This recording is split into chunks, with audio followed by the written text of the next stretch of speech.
Hello everyone and welcome back to some more Warhammer Warcry for the channel, and today we are seeing the debut of the Rotmire Creed warband, and I guess they've got a little bit of a spat going on with the Rotbringers, Nurgle affiliated versus Nurgle adjacent, I think.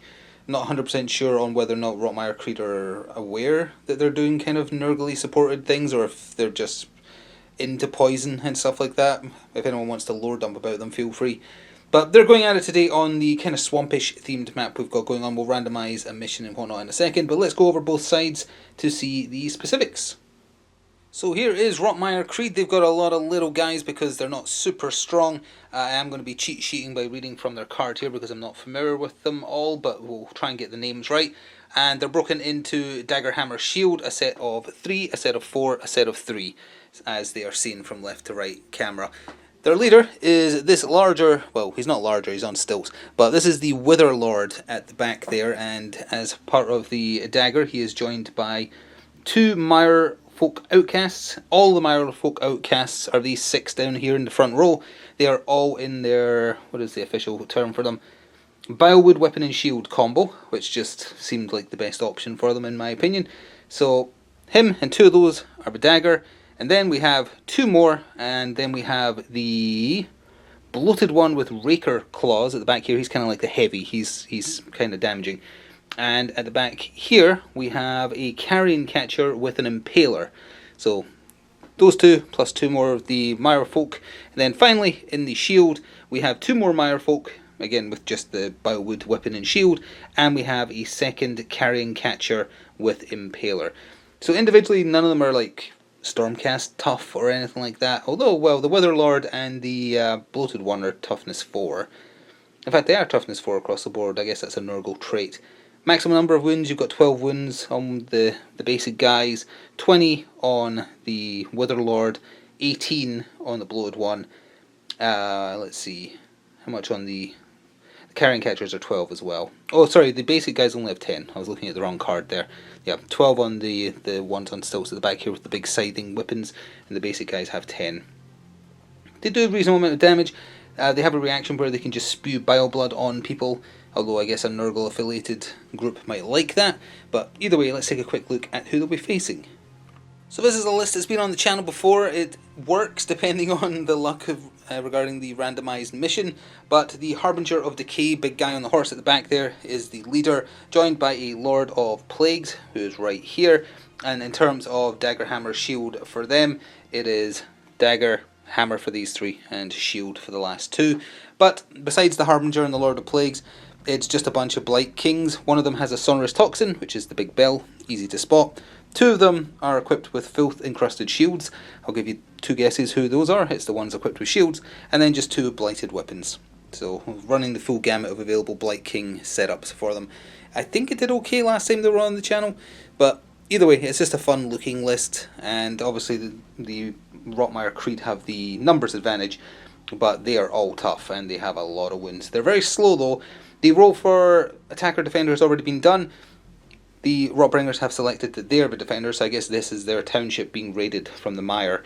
But we're going to randomise the mission now and see, and the deployment type, and see what happens after a quick word from our channel sponsors. This video is sponsored by Noble Knight Games. Check out the video description below for an affiliate link that will take you through to their store, and it will help me out as well. Thanks. Alright, and with that out of the way, let's grab these cards. I'm just going to cut the deck randomly and say that we are doing, unless it's the same as what we did last time, we're doing this, whatever this is, a Grand Sacrifice. After deployment, the attacker must pick 3 defending fighters on the battlefield. If there are fewer than 3, well, there isn't. Each time one of those defenders is taken down, the defender places a treasure token within 1 inch of them before they are taken down. If a fighter that was picked is within 6 inches of the battlefield edge at the end of a battle round, oh, okay, so it's to force them to stay in the middle. If they're within 6 of an edge, they're dead at the end of that round. The battle ends after 4 rounds. At the end of the battle, if more attacking fighters are carrying treasure than defending fighters, the attacker wins, otherwise the defender wins. Okay, simple enough. And then we shall see the deployment type. Again, just going to kind of cut them randomly here and say we're doing this one. Dangerous Rift. Oh, everyone's starting separated. Okay, so let's see. It's going to be a quick round 1 then. Oh wait, no, everyone is on the field right from the start. Wow, okay. So it's two opposing forces, basically, with hammers here, daggers dead center, shields coming in there. Yeah, so everyone's going to be on the table from the start of the game. Interesting, I don't think we've had that happen yet. Alright, we'll be back with all this set up. So both sides are deployed and set up, with the Mire folk coming in at the top of the table, the Rotmire Creed to be exact, and then the Rotbringers at the bottom. Even though it makes it look like the Rotmire Creed are actually defending their town, they are in fact attacking it, and as per the grand sacrifice, the targets have been selected from the defenders by the attackers. So the two down here, the two Blight Kings down here, one of which has a shield, one is a blade weapon, and then the one with the Saunders Toxin, those three are the marked targets. So if they get taken down, they drop treasure. That's what the Rotmire Creed are here for. Maybe they're after Nurgle effigies or something. I actually have a Nurgle effigy. It's really cool looking. I'm going to go find it and put it in the background. Anyway, with that, we saw where most of them are deployed, but the Harbinger is over here with his two Blight Kings down here. They're kind of awkwardly stuck in the corner. Same with that building up there, so kind of had to move them forwards a little bit for the Rotmire Creed that came in over there. But they are just bearing down in the top right corner there as well, and at the central house there. So with that, we will, well, I'm going to go find that effigy first, but then we'll be back with the dice rolls. There we go, the battlefield has changed slightly, but what more fitting of a session could there be to have a mural to Nurgle in the centre of the battlefield, or near centre anyway. So that is now going to be there. It shouldn't change anything because it's slightly off to the side, so there's still a clear path that they can get to each other. It looks cool. And here's how the dice shook out for going into the first turn. The green dice are the Rotmire Creed. Red ones are the wild dice. So they had a double 3. They spent their wild die to turn a single 6 into a double, leaving them with 3 singles. For the Nurgle Rotbringers though, they had a natural double 1, double 5. They used their wild dice to turn the double 5 into a triple, and that left them with 2 singles. So it will be the Rotmire Creed going first as we jump into the first of 4 rounds.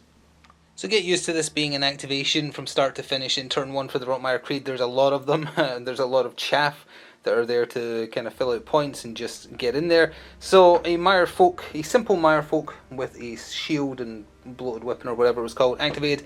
They moved 4 inches, so he did a double move from where he was next to the Wither Lord right there, and he's just bearing down on the targets they're here to kill. First activation for the Rotbringers was the Harbinger of Decay, who spent their double 1, was it? Yeah, double 1 on Rush, just the generic Rush, to get +1 to his movement, giving him 7 movement. He did 2 movement actions for a total of 14, started down here, and has ended up basically in the middle of the map. He just wants to get stuck in because he wants to defend the marked targets. A second Mirefolk Outcast with Bilewood Weapon and Shield activated, moved up a 4-inch move, then he spent their double 3 on Blowpipe. Pick a visible enemy within 6 of this fighter, roll 2 dice. For each 4+, allocate a number of damage points to this fighter equal to half the value of the dice rounded up. So it was a double 3 he spent, he got 1 4+, so you round up, and that is 2 wounds to the Harbinger of Decay. And also, in addition, for each 6, subtract 1 from the toughness characteristic until the end of the battle round. Didn't get a 6, but just mentioning that is a feature. And he hasn't actually done his other action yet. His other action is moving 4 again to trap the Harbinger in combat and kind of block the way. Next up was the Lumbrous Lord of Plagues, started right next to one of the marked targets, the Sonorous Bell Carrier. He just did a couple of movement actions. He moves a mighty 3 inches, so his 6-inch move got him right over there next to that rock. The first of the 2 Carrion Catchers activated. It was the one up here in the top left, moving twice for a total of 8 inches, and got him right smack dab there. And it would be rude not to come out to meet him, so the Blight King that was down here moved 3, and is still a ways away from him, and they can easily outrun the Blight Kings, so I'm not sure if he'll catch him depending on the activation order in round 2. Following the Carrion Catcher's lead, one of the Mirefolk as part of his little unit activated, also moved twice, and is charging straight for that Blight King to keep him busy. I don't think they're quite within an inch, actually he might be. Ooh, that's close. I think he's just out of an inch actually, so they're not locked in combat. Well, we're still down in this corner. The other Blight King activated, did a double move, and got him where you can see him. After some more careful measuring there, he actually is within an inch, so they are now in combat and would have to do a disengage if they wanted to get away. Bit of an awkward angle to get, but the last Mire Folk outcast from the top left of the table activated. He's not really needed over there, so he moved behind the house here and behind the effigy instead, moving twice and ending up quite close to where the Wither Lord hasn't activated yet. The Blight King with the Sonorous Toxin, which is also one of the marked targets, activated, and he's going to wander over to the left side of the table since most of the enemy forces are on the right. Incidentally, just using these markers to denote which ones have been marked. That's not usually what they're for. I'm actually not sure what they're usually for, to be honest, but that's what's being used to mark the 3 targets. Having assessed the battlefield thoroughly, the Wither Lord activated. He also just moves 4 inches, so it was a total of 8 inches he moved from where he started in front of that house there to next to his Mire Folk outcasts right in that corner of the map, bearing down on 2 of the 3 targets. So first of all, it's not cowardice, it's tactical repositioning. One of the marked Blight Kings activated and has moved a mighty 6 inches from where he started to where you can see him to the left of the screen. Well, we're up to moving the unit that started in the top right, and the bloated one activated. Now, despite being a bloated one and being a bit chunkier than everyone else, he also just moves 4 inches. It's 4 inches across the board for the Rotmire Creed. So, double move, get used to that. Fighting will start next round. He is just right there. And in an effort to spread out where all the targets are, the other marked Blight King with the Filth Encrusted Shield activated moved next to the Lord of Plagues, and he's just standing his ground, so they're trying to separate. And that actually was the final activation of the first round for the Rotbringers, but the Rotmire Creed, going to be saying rot a lot. They still have 1 more Carrying Catcher and 2 Mire Folk outcasts. They're just going to be moving, probably, for the most part, so we might just do all of them at once and then be back with a quick recap. Yep, so we can quickly say they all did double movements to get where you can see them next to the bloated one. One thing to note though, that did put the one on the left, this Mire Folk outcast right there, put him within 6 of the marked Blight King. So he spent their double 6 that they hadn't spent yet on another blowpipe attack, but didn't get a single 4+ on the 2 dice rolled, so no damage done there. And that takes us to a very abrupt end to the first round. No scores to tally or anything like that, because it's just a case of who has the most treasure by the end of the game, but here's what the board state looks like at the end of round 1, with just the Harbinger of Decay right there being the only one to take any damage, with 2 of his like 30 or something, 25, 35. He's tough. Not as tough as you would think though. I'm always surprised that he isn't actually like really indestructible, but that's besides the point. We go into round 2 and see how the dice shake out. So here is the dice for the top of round 2, with the Rotmire Creed getting a double 5, double 4. They have turned their double 5 into a triple though, and that leaves them with 2 miscellaneous. For the Rotbringers, they rolled a natural double 3 and they used their wild die to make a double 5, giving them 3 singles, meaning they will be taking first activation as we get into the round. Well, the Harbinger of Decay got started. He wanted to do a one-hit kill basically, with maybe the help of a Virulent Discharge from a double. But the first swing of his giant scythe into the Mire Folk outcast in front of him did a mighty 1 wound, for not 1 non-crit wound, for 2 damage of his 10 wounds. So that wasn't good enough, so he swung his scythe again, and of course he did really well with that one, getting 2 hits and a crit for a total of 8 wounds. So in total, altogether, that is the 10 required that he just got utterly splatted and removed from existence. But it means that it kind of left him kind of just sticking right where he was. If that second attack had been the first attack, he could have spent the double to spit some bile, kill him with that, and he'd still have a movement left to maybe tie up the Wither Lord in combat, which was the plan. But sadly, didn't work out that way. So first up for Rotmire Creed was their bloated one with Raker Claws, moving 4 inches, which put him into combat with both the Lord of Plagues and one of the marked Blight Kings, the latter of which is who he attacked.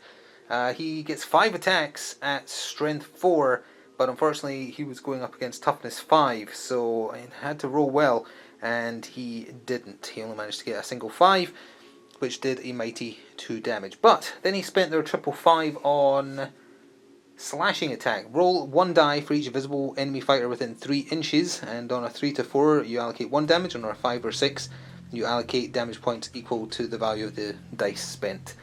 And unfortunately for him, he rolled a 1 against the Lord of Plagues and a 2 against the Blight King, so it did absolutely nothing. So not great. So there's a lot of toughness 4 and 5 going around for this side, so we might have a lot of this. Blight King activated, moved 3 inches, locked him in combat over here with not the Mire Folk, he is a Carrying Catcher. and swung at him. 3 attacks, strength 4 against toughness 4, so needing 4s, and that's his roll right there. He did nothing at all, so nothing there, but they are still locked in combat. But yeah, this is going to be a lot of needing 4+s and not getting 4+s, I think. Back to the other side of the table, the other carrying catcher activated. From where he started, he spent their double 5, I think it was, on a blowpipe to shoot a dart into the Putrid Blight King that's marked. Got him for 3 damage, so that's just been rounded up to the 5 there. Then he moved in as his first action and attacked.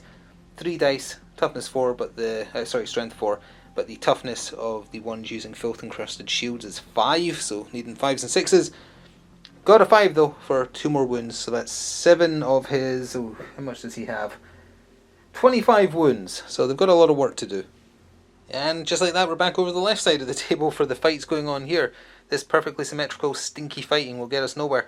This Blight King with the filth encrusted shield that isn't marked activated and took some swings at the Rotmire outcast there. Unfortunately, across both attacks, only doing a total of 4 wounds.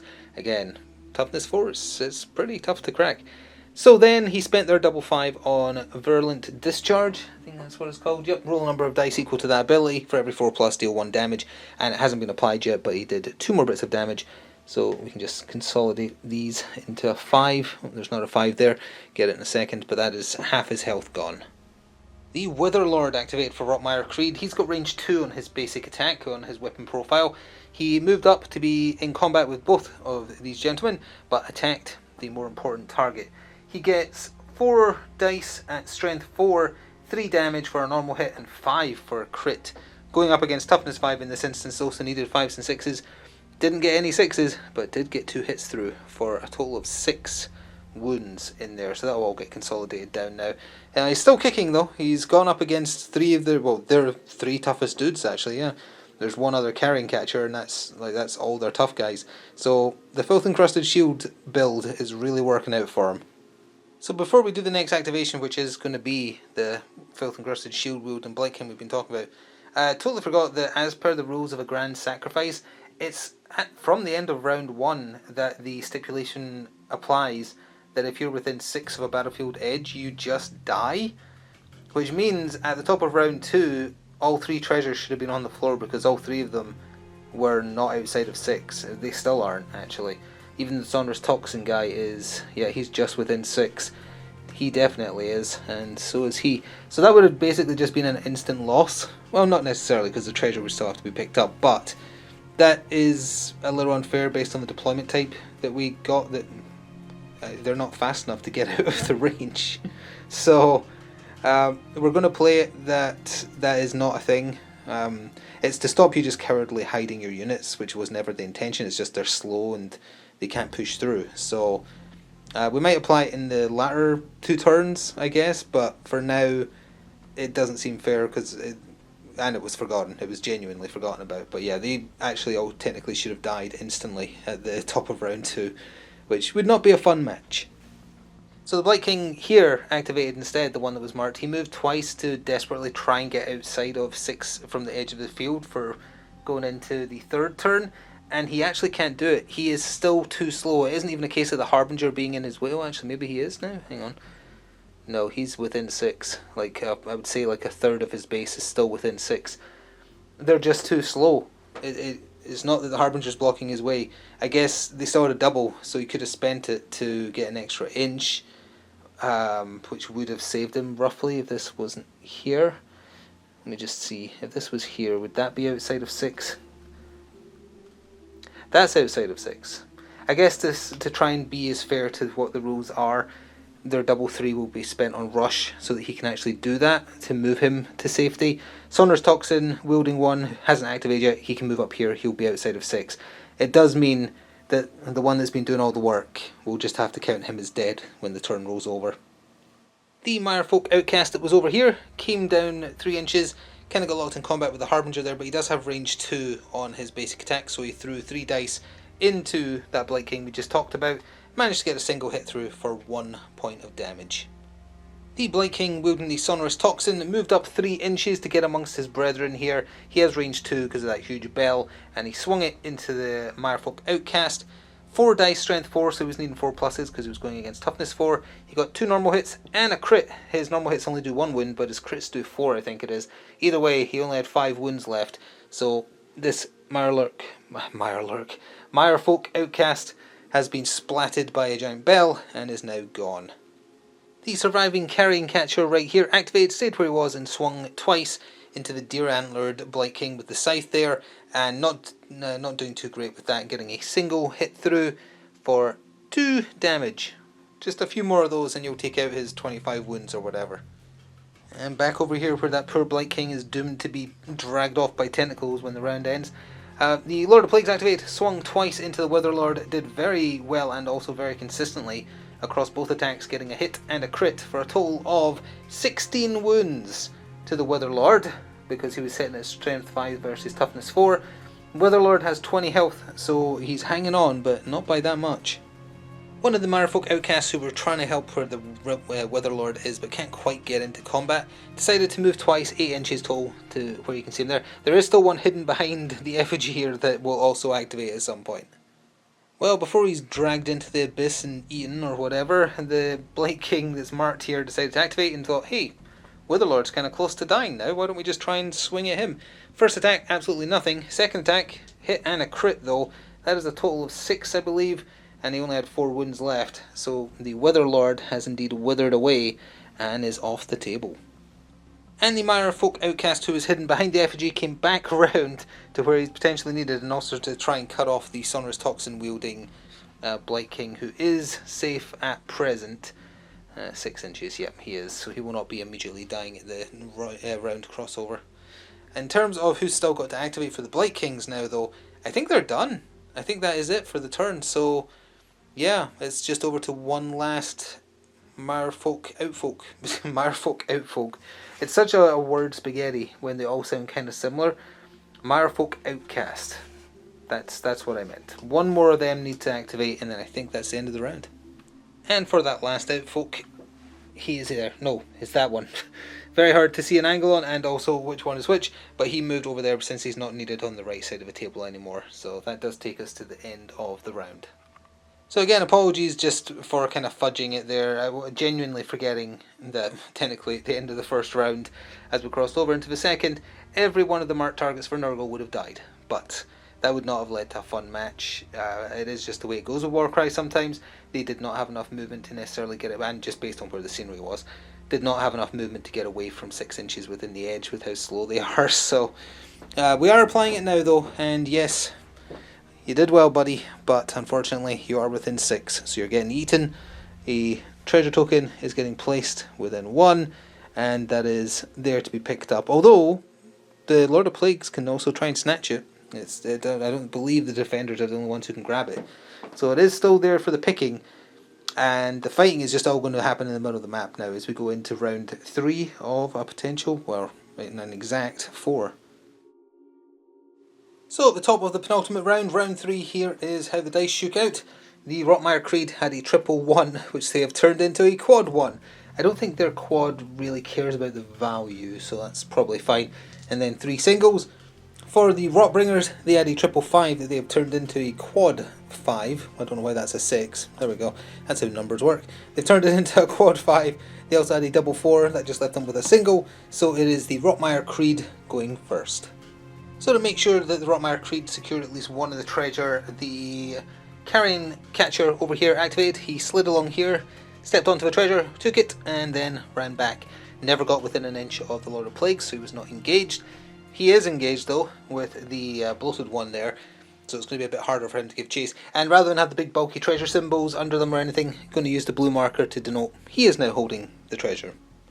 The Harbinger of Decay was first up for the Rotbringers, opting to swing that giant scythe into the Mirefolk outcast who he's currently engaged with. First swing did nothing, second swing did 6, so then they spent their double on Virulent Blood, managed only to chip off 1 more wound in total, so that's 7 of his 10, didn't manage to get the kill. This Mirefolk outcast decided to go over here. I guess you could say he was lurking, almost like some kind of mire lurk, in order to get within range 2 to attack the marked target with the Sonorous Toxin.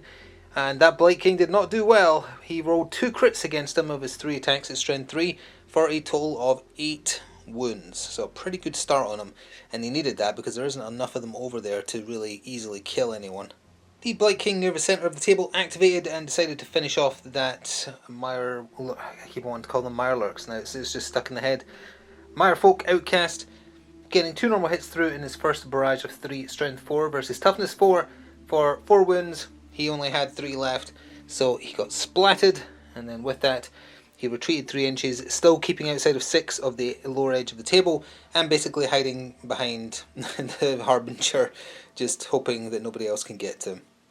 So this carrying catcher activated and decided to try and go all in on the Blight King there to take him out. 2 full sets of 3 attacks, strength 4, and in total he had 2 damage already. He managed to do 12, but that's actually across 3 attacks because the quad was spent on Ensnaring Strike, which, oh actually no, he can't do that. He doesn't have that keyword. No, it's the other type of carrying catcher. Oops, oh well, that was a mistake. Either way, it didn't do much. It would have just been an extra attack, and if it had scored any crits, it means your target can't move or disengage for the rest of the round. It didn't do anything, so the quad is essentially wasted regardless, because I don't think there's anyone else that has that. The Blight Lord does, the Weather Lord rather, but he's dead. So yeah, no one could have used that quad, as it turns out, because the version of the carrying catchers with these nice spiky, almost scythe-like weapons don't have access to that. Well, we're sticking over here because that Blight King decided to unleash some anger, not on the person who actually wounded him, but on the poor Mirefolk Outcast here, who was on the receiving end of 2 crits, 2 hits, for a total of 12 wounds. Didn't bother putting them down, because he is now paced. He's blood in the water, actually, because he's standing in a pool, or was standing in a pool. Now it's just his stumps of a leg in there. The rest of him is just gone. Well, it's an unfortunate circumstance that the Harbinger of Decay is in the way, so one of the Mirefolk Outcast that were in front of him got intimidated and ran 8 round here instead to try and come round and cut them off as they kind of hide on the left side of the map. Well, they're all ganging up on the carrying catcher over here. The other Blight King with the filth encrusted shield moved in, struck at him from behind, managed to do 1 hit through for just 2 damage. And to stop them immediately just running away through the middle in the final turn, the other Mirefolk Outcast who was standing there decided to get into combat with the Harbinger of Decay. Like, don't worry fellas, I'll hold him. And to be fair to him, he got a crit through for 4 wounds on top of the 2 he already had. Not got any chance of killing him, but he is holding him there in combat, and that means he can't just flee through there to avoid everyone. Making use of his 2-inch range, the Blight King armed with the Saunders Toxin attacked the carrying catcher, and across 2 attacks managed to get a single crit through for 5 damage. So I think it might be down to these 2 as the last 2 activations for the penultimate round. The bloated one with Raker Claws activated, and he just kept slashing at the flesh of the Lord of Plagues and didn't stop until he felt bone. I think he had 4 normal hits, 2 crits through for a total of 14 wounds. Now Lord of Plague has 32 wounds, so he's still got a lot of flesh left to come off the bone, but he did pretty well for going across 2 attacks, and it is now over to the Lord of Plague, so I assume he's just going to hit back.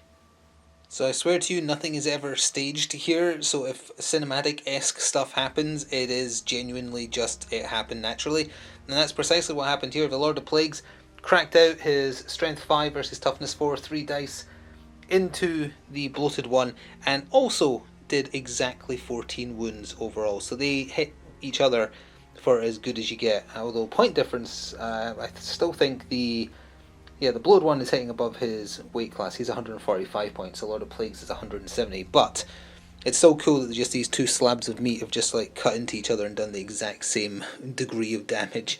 And yeah, I think that takes us to the end of the round. So at the end of the penultimate round, all treasure carriers are safe from being devoured by the thing that lives outside the map for now. The Rotmire Creed are struggling a little bit. 4 of their 6 basic dudes are dead, with a couple more fairly wounded. The bloated one actually only has 4 wounds left, so that's definitely his downside. He has less flesh to come off than the Lord of Plagues, so that's. But the main thing is they need to either kill the Saunders Toxin holder or the Blight King with the blighted weapon here, because they only have 1 treasure currently, and sure, that's relative. Oh, you know what? That isn't relatively safe. Hang on a second. Going from the side of the table, I think he's outside of... Or not outside of 6. Hang on a smidge. Yeah, he is within 6. So I guess the tentacle sneaks round the house here, just snatches him by the leg and goes whoop. And yeah, he's yeah. There was a person there. There isn't anymore. Well, here we are at the dice roll for the top of the final round. I think the writing's basically on the wall, but we're going to play it out anyway, especially after that snafu with the getting taken to the darkness and never coming back. Also, the Rotmire Creed, they rolled a quintuple 3. Not actually sure what happens when you roll a quintuple or a sextuple when you're rolling these dice. I presume you're allowed to cut it as you like for instance a quad and a single or a triple and a double. They're going to opt for a quad and a single. They used their last wild die to make a single 5 into a double. And then for the Rotbringers, they rolled a natural double 3 double 1. They turned the double into a triple 1 though, and then had 2 singles. Oops. So they are going first. So the Lord of Plagues activated first because he was determined to win this duel. He spent their double on Virulent Discharge, did a couple more wounds off of the back of that. Then just swung his axe once, got a hit and a crit through, if that would be 5, 6, 7, 8 more wounds. Didn't bother putting that damage down. That is enough that the bloated one is out of there. Now his other action hasn't actually been used yet, but he only moves 3 inches, so he's not going to get to the treasure. So that's just going to stay sitting on the table with no one claiming it. Well, in an effort to try and save a little bit of face, the Carrion Catcher here activated, swung into the wounded Blight King twice. Didn't bother putting the damage down, but in total he did 13 wounds across both attacks. And with the 14 he already had, that's almost exactly enough that that particular Blight King is gone, but he was not carrying any treasure, so it doesn't really help them win at all. Well, the Harbinger activated, swung into the Mirelurk. I did it again. It's a brainworm. Mirefolk Outcast did 12 wounds. He had 10, so he got splatted. That means we can turn him around now to face the more impressive way. I don't think there's anything else they can literally do. I mean, they definitely can't win, but I don't think there's even anything they can do because there's one Outcast left up here, and I think that's it. Other than the Carrion Catcher who'll just die, but he's already activated anyway. Yeah, I think they almost got wiped out to a man.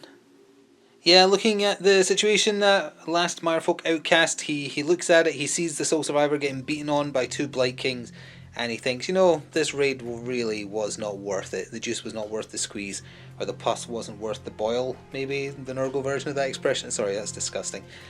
Anyway, he decided to back off just to avoid a complete tabling, because they can't catch him up there. He's just looking at it, he's going to turn around, he's going to walk into the swamp and pretend that nothing like this ever happened. So we are just going to call the match there with the Rotbringers easily defeating the Rotmire Creed there. Well, I guess we know who the true followers of Nurgle are, and of course it is the Rotbringers. Disappointing showing for the Rotmire Creed there, especially because, well, 1, it's their first showing on the table, 2, they're a Warcry specific warband, whereas this assortment of Rotbringers with the Harbinger and the Blight Kings and the Lord of Plagues are not. Like, you can't just go buy a box of Maggotkin of Nurgle Rotbringers. You have to kind of put it together from Age of Sigmar stuff, so it's weird that they're stronger. You've always got to keep in mind with Warcry though, the deployment type and the victory condition are massively shifting in terms of who has the advantage. And it is worth again keeping in mind that because of the deployment type and the grand sacrifice that got played, technically 3 of them should have been dead at the end of turn 1. The 3 holding the treasure were within 6 of an edge. It meant that they should have just instantly all died and the treasure would all be on the floor. Someone else could have picked it up, of course. Might not have even changed the outcome if, say, the Harbinger took 1, the Lord of Plagues took 1, you know, and they got out the way. But that would have been an unfair way to do it, just because they literally were not fast enough to get out of range based on the deployment type. And this isn't a set deployment map, this is just one I made for the video, so even if you were using the cards that do set deployment, they could still end up like that. I guess it's a win with an asterisk on that regard, although there's no telling what would have happened if 3 of them had died instantly. Because the Rotmire Creed, they were struggling a little bit. I think their playstyle seems to be get as many doubles as you can, fire as many blow darts in early, and then kind of go in and try and mop up. That seems to me how they're meant to be done. By all means, if you're more familiar with them, you can let us know in the comments. Either way, that is going to do it for another Warcry battle report for the channel. Hopefully there will be more soon in the future. If you want to support what we do here on the channel, please do consider becoming a channel member or checking out the channel sponsor or pressing the thanks button. It would be greatly appreciated. Helps keep the lights on and support the channel's lifespan. Either way. Hope you enjoy the rest of your day. See you next time. Ta for now.